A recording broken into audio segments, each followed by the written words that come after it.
Сәлем достар, привет, друзья, мерхаба arkadaşlar. Kanalıma қош келдіңіздер. Мен Айнұр. Бүгін мен сіздермен магнолия дәмді десертінің рецептімен бөліскім келеді.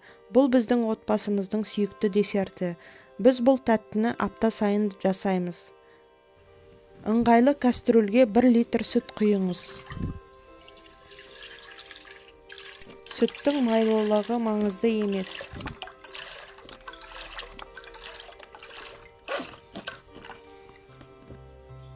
Bir кесе 200 грамм қант қосыңыз.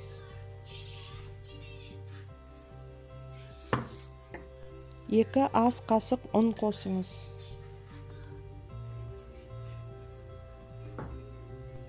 Сондай-ақ 2,5 ас қасық жүгері крахмалын қосыңыз. Және 1 жұмыртқаның сарысын қосыңыз. Барлық ингредиенттерді шайқағышпен араластырып, орташа отта қайнатыңыз. Астыңғы жағы жабысып қалмас үшін үнемі араластыруды ұмытпаңыз.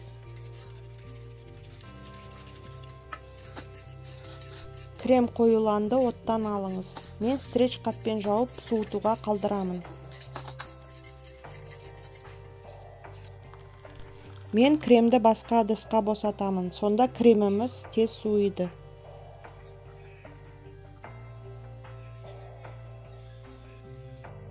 Негіз үшін мен кез келген 250 грамм печенье аламын. Мен нәресте печеньяларын қолданамын. Және оларды блендермен ұнтақтаймын. Жаңғақтар да қосуға болады. Печеньяларды ұсақтадық. Крем суыды, оған 1 пачка сұйық кремді қосыңыз. Менің кремімнің майлылығы 18%.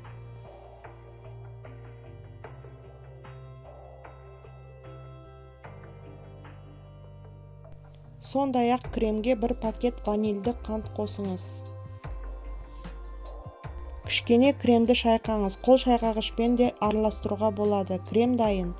Құлпынайларды алдын ала дайындау керек. Жуып 2 бөлікке кестім. Сондай-ақ банан немесе басқа жемістер қолдануға болады, немесе шоколад пайдалануға болады.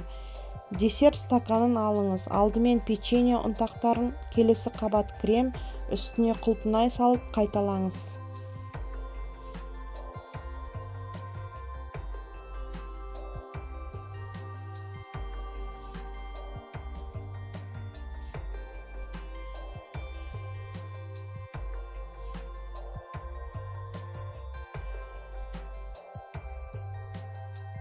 Кремнің дәмі пломбир балмұздағына ұқсайды.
Менде 5 стакан магнолия шықты. Десертті өз қалауыңыз бойынша безендіруге болады.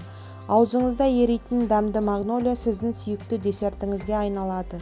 жылдам дайындалады, ештеңе пеште пісірудің қажеті жоқ. Менің балаларым бұл десертті жақсы көреді.